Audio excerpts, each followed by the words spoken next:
Hi గారు. Welcome to our channel. ప్రస్తుతం మనతో పాటు దాము బాలాజీ గారు సీనియర్ జర్నలిస్ట్ ఉన్నారు. వారితో ఒకసారి మాట్లాడదాం. సార్ నమస్కారం సార్. హ్మ్. సార్ ఒక ప్రత్యేకమైన కేసులో సుప్రీం కోర్ట్ ఇచ్చిన తీర్పు ఇక్కడ జానీ మాస్టర్‌కు అప్లై అయిపోతుంది. సో, జానీ మాస్టర్‌కి ఊరట లభించింది సుప్రీం కోర్ట్‌లో అని అంటున్నారు సార్. మరి నిజంగా అసలు ఆ ప్రత్యేకమైన కేసు ఏంటి? దాంట్లో సుప్రీం కోర్ట్ ఎటువంటి తీర్పు ఇచ్చింది? అది నిజంగా జానీ మాస్టర్‌కి అప్లై అవుతుందా లేదా సార్? మీరేం చెప్తారు? జానీ మాస్టర్ కేసు ఏంటి? జానీ మాస్టర్ కేసు ఏంటంటే అతని దగ్గర పనిచేసిన అసిస్టెంట్ కొరియోగ్రాఫర్ ఇతను నన్ను రేప్ చేశాడు, లైంగికంగా వేధిస్తున్నాడు, ఏళ్ల తరబడి వేధిస్తున్నాడు, 2019 నుంచి నన్ను వేధిస్తున్నాడని కేసు పెట్టింది.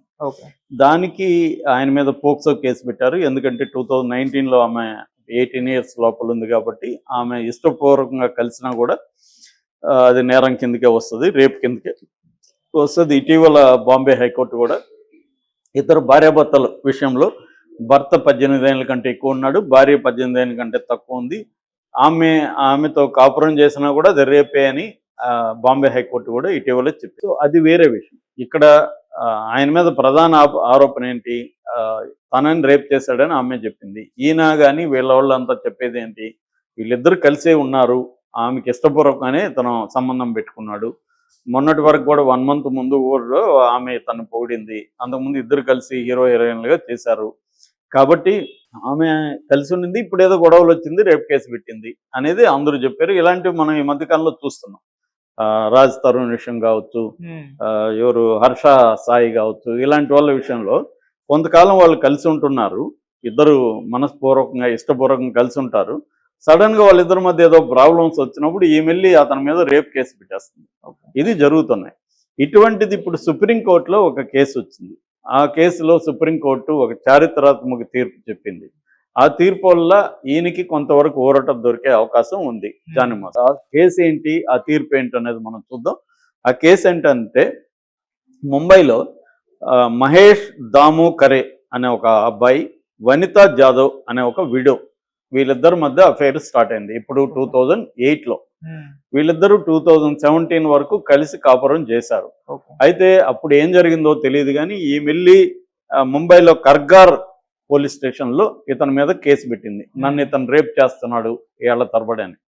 దాంతో వాళ్ళు కేసు ఆయన మీద ఏం పెట్టేశారు? సెక్షన్లు 376, 420 చీటింగ్, 376 అంటే రేపు, 420 చీటింగ్, 506 ఇంటిమిడేషన్, క్రిమినల్ ఇంటిమిడేషన్ అంటే నేరపూర్వకంగా బెదిరింపు, 504 క్రిమినల్ ఇన్సల్ట్, నేరపూర్వకమైన అవమానం.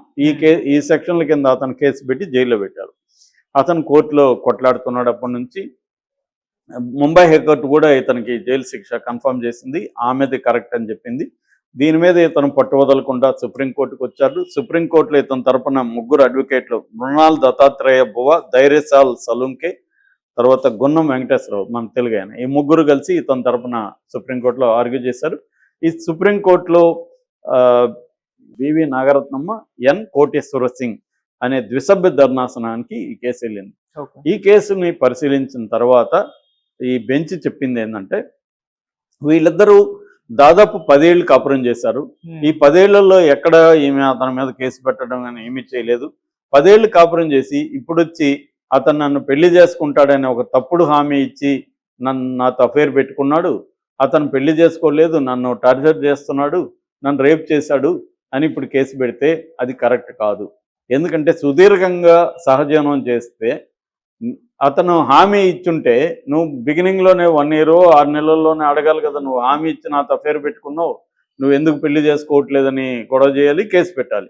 నువ్వు 10 ఏళ్ళుగా అతనితో కాపురం చేస్తూ ఇప్పుడొచ్చి అతను పెళ్లి చేసుకుంటానన్నాడు 10 ఏళ్లకు ముందు, నన్ను చేసుకోలేదు కాబట్టి అది రేప్ అని మీరు పెట్టండి అంటే ఇది కరెక్ట్ కాదు, ఇది వరీయింగ్ ట్రెండ్ అని కూడా వాళ్ళు అన్నారు. అంటే ఇట్లాంటి కేసులు ఎక్కువ అవుతున్నాయి, ఇది వరీ అవ్వాల్సిన ట్రెండ్.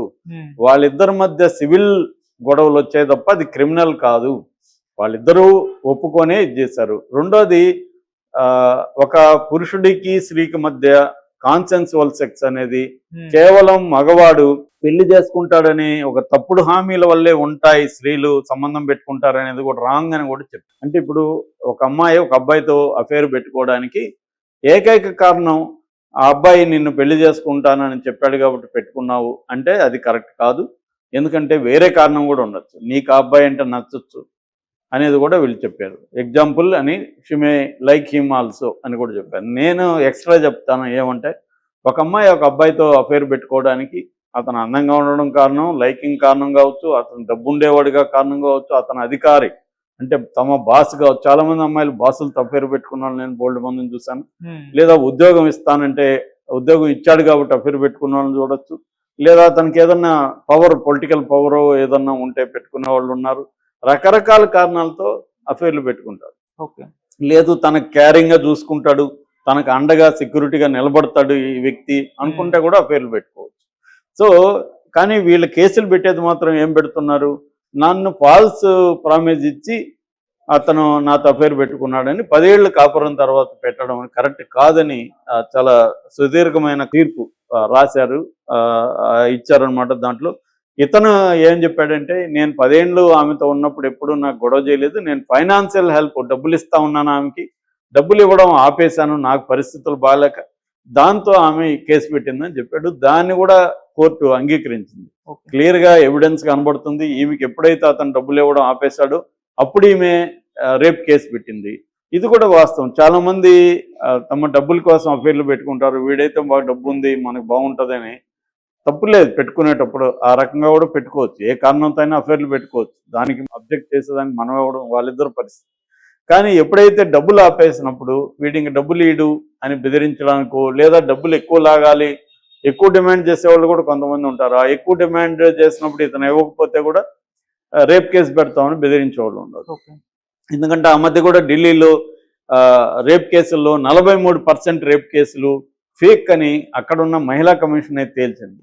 సో ఇలాగా ఏంటంటే ఈ మధ్యకాలంలో ఎక్కువ కాలం కలిసి ఉండడం, వాళ్ళిద్దరి మధ్య ఏదో డిస్టర్బెన్స్ వస్తే లేదా బ్రేకప్ జరిగితే దాన్ని ఆ అబ్బాయి క్రిమినల్ అని చెప్పి అతన్ని జైలుకు పంపించడం అనేది ఈ మధ్యకాలంలో చూస్తున్నాం. ముఖ్యంగా సెలబ్రిటీస్ ఎదుర్కొంటున్నాడు. మనం చెప్పిన రాజ్ తరుణ్ కావచ్చు, హర్ష సాయి కావచ్చు, జానీ మాస్టర్ కావచ్చు. ఇలాంటి వాళ్ళకి ఈ కేసు ఊరట. అంటే వీళ్ళిద్దరూ ఇప్పుడు రాజ్ తరుణ్ అంతే, ఎక్కువ కాలం వాళ్ళు ఉన్నారు.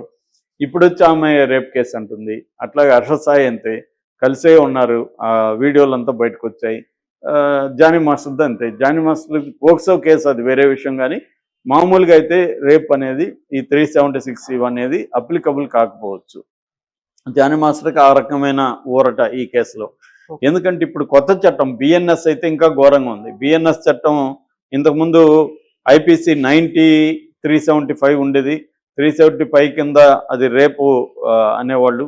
ఇవాళ బిఎన్ఎస్ చట్టం ఏం చెప్తుందంటే, ఫాల్స్ ప్రామిస్, అది ఉద్యోగం ఇస్తానని కావచ్చు, పెళ్లి చేసుకుంటానని కావచ్చు, ఇంకేదన్నా కావచ్చు, ఎనీ ఫాల్స్ ప్రామిస్ ఇచ్చి ఒక అబ్బాయి ఒక అమ్మాయితో అఫేర్ పెట్టుకొని కొంతకాలం నివసించితే ఆ తర్వాత అమ్మాయి కేసు పెడితే ఈ అబ్బాయికి 10 ఏళ్ళు జైలు శిక్ష. నేను ఆల్రెడీ దీని మీద ఒక వీడియో కూడా చేశాను. బిఎన్ఎస్ 69 అతి దారుణమైన చట్టం. అది స్త్రీలకు ప్రొటెక్షన్ ఇస్తుందని నమ్మచ్చేమో కానీ ఫైనల్గా అది స్త్రీ పురుషుల మధ్య ఘర్షణలు పెంచే విధంగానే తయారవుతుంది అని వీళ్ళు కూడా ఇప్పుడు ఇట్లాంటి సంఘటనలు జరగడం వల్ల ఒక సివిల్ డిస్టర్బెన్స్ని, సివిల్ రిలేషన్షిప్స్ని క్రిమినల్ రిలేషన్షిప్స్గా మార్చడం సమాజానికి మంచిది కాదని ఇద్దరు జడ్జెస్ కూడా చెప్పారు. ఇది వెరీ ఇంపార్టెంట్ జడ్జిమెంట్గా మనం అర్థం చేసుకోవచ్చు. ఎందుకంటే సంబంధాల్లో ఎక్కువ భాగం స్త్రీలకే అన్యాయం జరుగుతుంది, నో డౌట్. ఆ స్త్రీలని పిల్లల్ని రక్షించడం కోసం ఇట్లాంటి చట్టాలు బిఎన్ఎస్లో తీసుకొచ్చారో అది మంచిదే. కానీ ఆచరణలో కూడా మనం చూడాలి. ఆచరణలో ఆల్రెడీ 498B ఐపీసీ ఇలాంటివి ఎంత దుర్వినియోగం అయ్యాయో మనం చూస్తున్నాం. కొన్ని చోట్ల SC/ST అట్రాసిటీస్ యాక్ట్ కూడా దుర్వినియోగం అవుతున్నాయి. కాబట్టి ఆచరణలో ఇవి జరుగుతున్నప్పుడు దాన్ని ఎలా నివారించాలనేది కూడా గవర్నమెంట్ ఆలోచించాల్సిన అవసరం ఉంది. ఎందుకంటే ఈ 18 ఏళ్ల క్లాజ్ కూడా చాలా భయంకరంగా ఉందని అనేక హైకోర్టులు చెప్పాయి. ఎందుకంటే అబ్బాయికి 18 ఏళ్ళు ఉంటాయి, అమ్మాయికి 17 ఏళ్ళు ఉంటాయి. అమ్మాయే అబ్బాయిని సెడ్యూస్ చేస్తుంది. కానీ ఫైనల్గా అబ్బాయి మీద రేప్ కేసు పెడతారు అమ్మాయి ఇంట్లో వాళ్ళు, అబ్బాయి ఏమో జైలుకి వెళ్తాడు. ఇద్దరు చేసిన నేరం అది అమ్మాయికి తెలిసే చేసింది, వాడిని సెడ్యూస్ చేసింది. ఇప్పుడు ఏజ్ అనేది 18 లేదు కాబట్టి అబ్బాయి నేరస్తుడు అవుతున్నాడు. కాబట్టి సెక్సువల్ ఏజ్ని 16కి తగ్గించండి అని అనేక హైకోర్టులు సెంట్రల్ గవర్నమెంట్ని అడుగుతుంటే బీజేపీ ప్రభుత్వం చేయట్లేదు. దీనివల్ల ఏంటంటే క్రిమినలైజేషన్ ఆఫ్ సిటిజన్లను నేరస్తులుగా మార్చేసే ఒక ప్రక్రియ చట్టమే చేస్తుంది. ఇది మన దేశంలో ఉండే క్రిమినల్ జస్టిస్ సిస్టంలో క్రిమినల్స్ గా మార్చే అంశాలే ఎక్కువ ఉన్నాయన్న విమర్శలు ఉన్నాయి. ఈ మారుతున్న సమాజాన్ని బట్టి చట్టాలు కూడా మారాల్సిన అవసరం ఉందనేది ఈ సుప్రీంకోర్టు జడ్జిమెంట్ మరోసారి నిరూపించింది. Okay sir, thank you so much.